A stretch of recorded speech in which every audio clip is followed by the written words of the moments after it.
Welcome to English Moja. আসসালামু আলাইকুম ওয়া রাহমাতুল্লাহ। তোমরা সবাই কেমন আছো? আশা করি অনেক ভালো আছো আর সম্ভবত ইংলিশ মজার সঙ্গে আছো। ইংলিশ মজার আজকের আয়োজনে তোমাদের সবাইকে অভিনন্দন। আজকের লেসনটি তোমার জন্য যদি তুমি HSC পরীক্ষার্থী 2020 হয়ে থাকো। নিয়মিত যে আলোচনাগুলো চলছিল, আমি যেভাবে তোমাদের ক্লাসগুলো নিচ্ছিলাম Day 1, Day 2 এভাবে করে 17 পর্যন্ত ক্লাস নেওয়ার পর মাঝে একটা ব্রেক হয়ে গেছে। I am sorry for that. আমি জানি তোমরা অনেকেই অনেক কমেন্ট করেছো, সেগুলো আমি উত্তর পর্যন্ত দিতে পারিনি। এর পেছনের রিজনটাই হচ্ছে একটি বই, নিট বই। এই বইটা নিয়ে আমি প্রচণ্ডই ব্যস্ত ছিলাম। আসলে নিট বইটাকে আমি একটি তরবারির সঙ্গে তুলনা করব। তুমি যুদ্ধে নেমেছো, বাট তোমার কাছে একটি ধারালো তরবারি নেই, তাহলে কিন্তু যুদ্ধে উইন করা খুবই মুশকিল।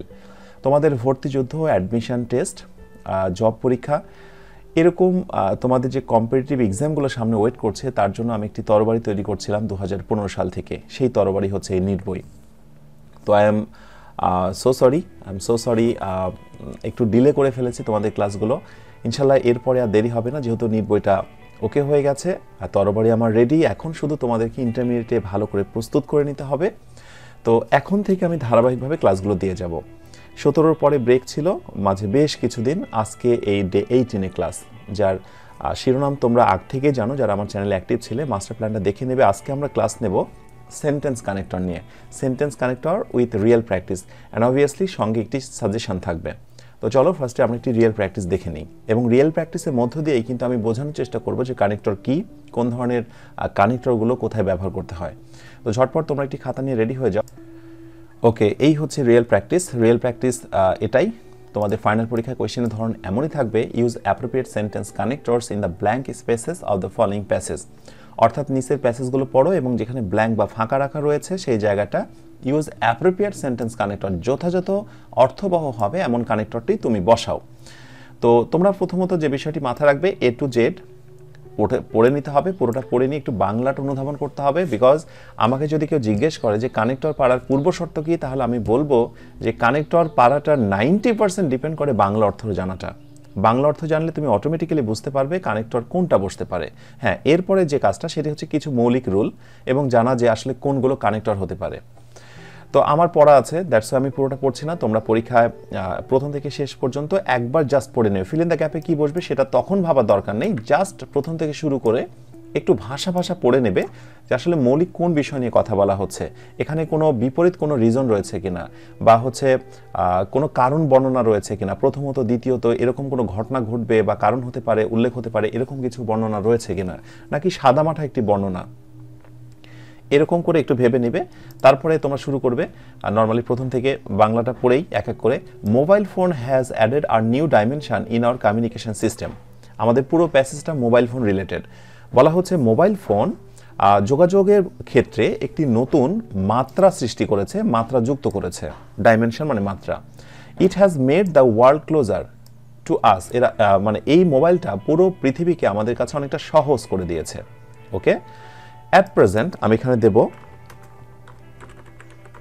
অ্যাট প্রেজেন্ট, বর্তমানে it has made world wide communication easier. বর্তমানে পুরো পৃথিবীতে যোগাযোগ ব্যবস্থাকে এটা অনেক সহজ করে দিয়েছে, মোবাইল ফোন অনেক সহজ করে দিয়েছে। অ্যাট প্রেজেন্ট বর্তমানে, তুমি ইচ্ছা করলে এখানে রিসেন্টলি দিতে পারো, তুমি দিতে পারো নাও, তুমি দিতে পারো নাওয়াডেজ, অনেকগুলো হতে পারে। হ্যাঁ, এক্ষেত্রে একটা কথা বলে রাখি, কানেক্টরে আনসার কিন্তু এক একজনের এক এক রকম হতেই পারে এবং তুমি কিন্তু মার্কসও পেয়ে যাবে। এই নিয়ে অত বেশি দ্বিধান্বিত হওয়ার দরকার নেই। তবে যে কাজটি করা যাবে না, কখনোই এমনটি ভাবার দরকার নেই যে তুমি এইরকম দিয়েছো আর তোমার ফ্রেন্ড এইরকমটা দিয়েছে, সো দুইজনেরটা ভুল বা তোমারটা ভুল বা তারটা ভুল এটসেট্রা, এসব ভাবার দরকার নেই। দুইজনেরটাই রাইট হতে পারে। অথবা তোমরা এটাও করো, আমি দেখেছি যে পরীক্ষার হল থেকে বের হয়ে আরেকজনের সঙ্গে মেলানোর চেষ্টা করো যে আয় তো দেখি কানেক্টরে তুই কি দিয়েছিস আর আমি কি দিলাম, বা তুমি কি দিয়েছো আমি কি দিয়েছি, একটু মিলিয়ে দেখি। তো মিলাতে যে দেখছো যে তারটা এবং তোমারটা মিলছে না, তো অবাক হয়ে যাও। Don't do this. এটা একেবারে করার দরকার নেই। বিকজ অল্টারনেটিভ আনসারের ক্ষেত্রে অবশ্যই তুমি মার্কস পাবে এবং কানেক্টরে কিন্তু অল্টারনেটিভ আনসার হয়। তো যেটা বলছিলাম, অ্যাট প্রেজেন্টটা বেস্ট বিকজ এটা প্রেজেন্ট পারফেক্ট টেন্স। যদি নাও নাওডেজ হতো তাহলে এটা প্রেজেন্ট কন্টিনিউয়াস হতো।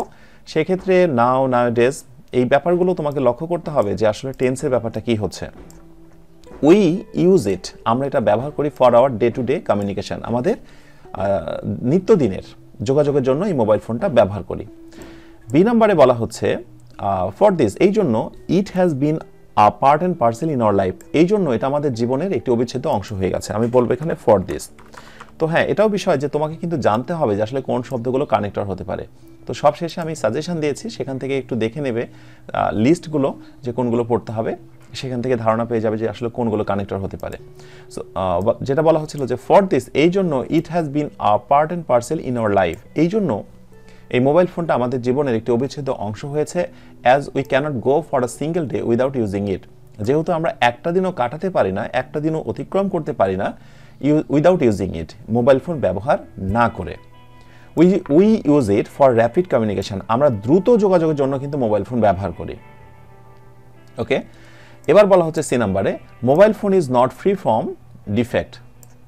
আচ্ছা, এবার দেখো মোবাইল ফোন নিয়ে এত সুন্দর সুন্দর কথা বললাম, এবার হঠাৎ করে বলা হচ্ছে যে মোবাইল ফোন কিন্তু ভুল ত্রুটি থেকে একেবারে মুক্ত নয়, তার মানে মোবাইল ফোনে ভুল ত্রুটি রয়েছে।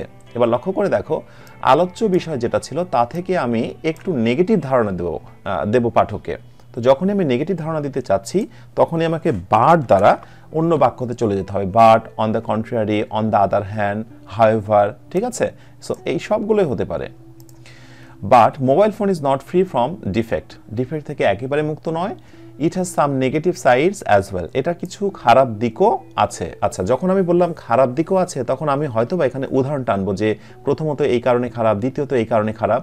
এইভাবে তোমরা লক্ষ্য রাখবে, যখন এইভাবে কোনো কারণ বর্ণনা চলে আসবে, কোনো রিজন বর্ণনা চলে আসবে এক এক করে ধারাবাহিকভাবে, তখন আমরা সেখানে ফার্স্টলি, সেকেন্ডলি, থার্ডলি, এই ক্রমান্বয়ে যে সিকোয়েন্সগুলো আমরা লিখি বা ব্যবহার করি, সেগুলো আমরা ব্যবহার করব।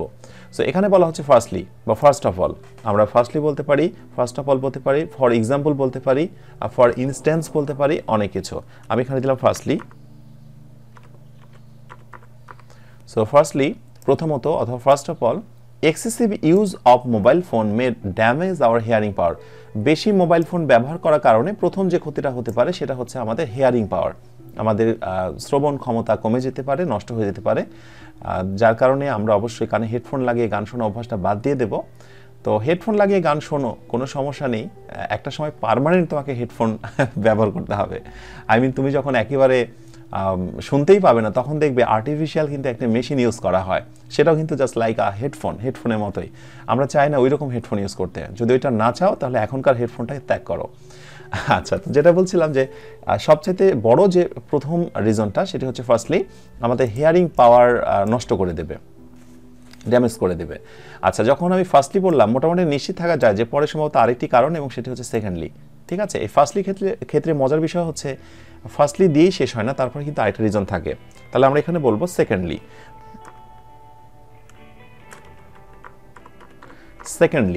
Secondly it is a means of money wastage, দ্বিতীয়ত এটা হচ্ছে টাকা অনেকটা অপচয়। টাকা অপচয়, তুমি ইউটিউবিং শুনছো, গান শুনছো, অনেক কিছু, ইন্টারনেট খরচ হচ্ছে, আসলে সত্যি কথা এটা অনেকটা টাকা খরচের শামিল। সুতরাং ফার্স্টলি গেল এটা, সেকেন্ডলি গেল it is a means of wastage, means of money wastage.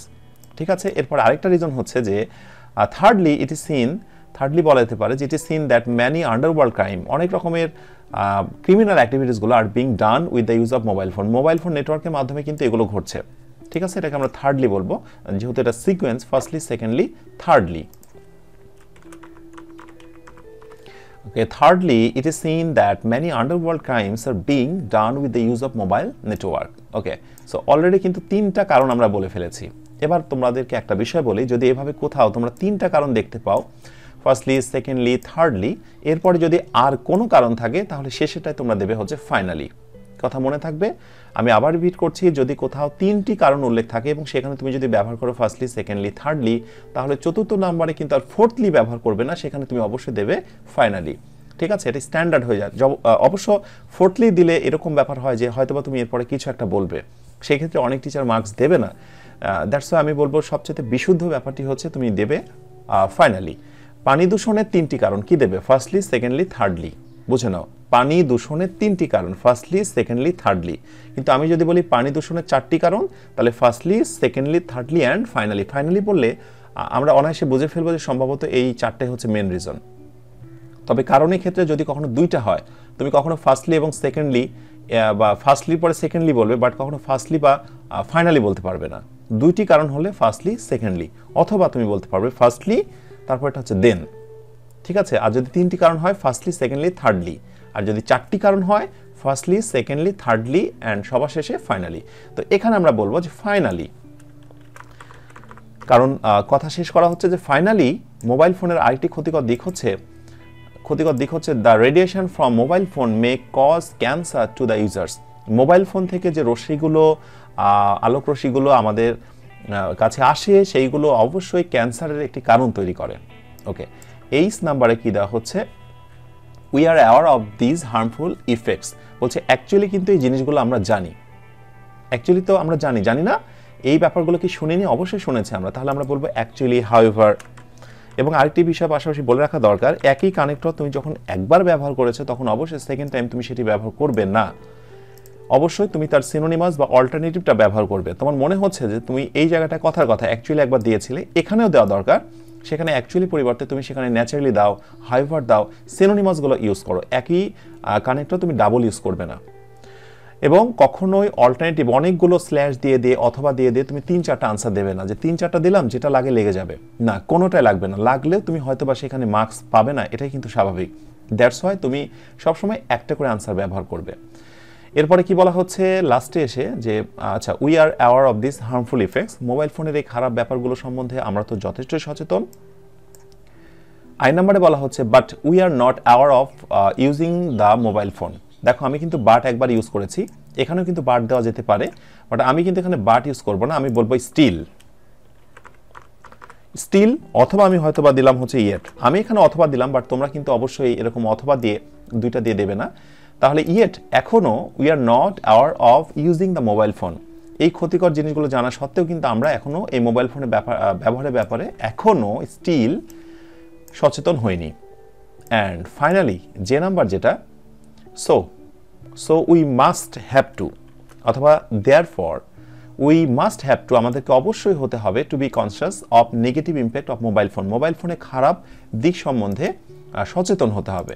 একটা মজার কথা হচ্ছে, আমি দেখেছি বেশিরভাগ কানেক্টরগুলোতে, বেশিরভাগ বলতে মোর দেন 90%-এর ওপরে কানেক্টরগুলোতে দেখা যায় শেষেরটাই কিন্তু সো বা দেয়ার ফর ইউজ করা হয়।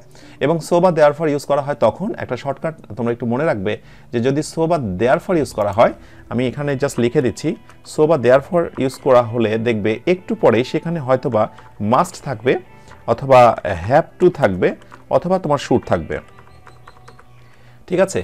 তো শেষের বাক্যটাতে কিন্তু এই ধরনের স্ট্রাকচারগুলো হয়। দেখো এমনটাই হয়েছিল, তার আগে সো বসানো হলো। তো তুমি যদি কনফিউশনের মধ্যে থাকো, মোটামুটি তুমি এক ধরনের নিশ্চিত হয়ে যাও, শেষেরটাই সাধারণত সো বা দেয়ার ফর হবে। এটা এক ধরনের মানে জাদুকরী বুদ্ধি একটা, অনেক সময় কাজে নাও লাগতে পারে, বাট 90% ক্ষেত্রে এটা দেখা যায়, এমনটি হয়, সো বসে যায় শেষেরটা। তো এই হচ্ছে মোটামুটি রিয়েল প্র্যাকটিসের ভিতরে আসল ঘটনাগুলো বলে দিলাম।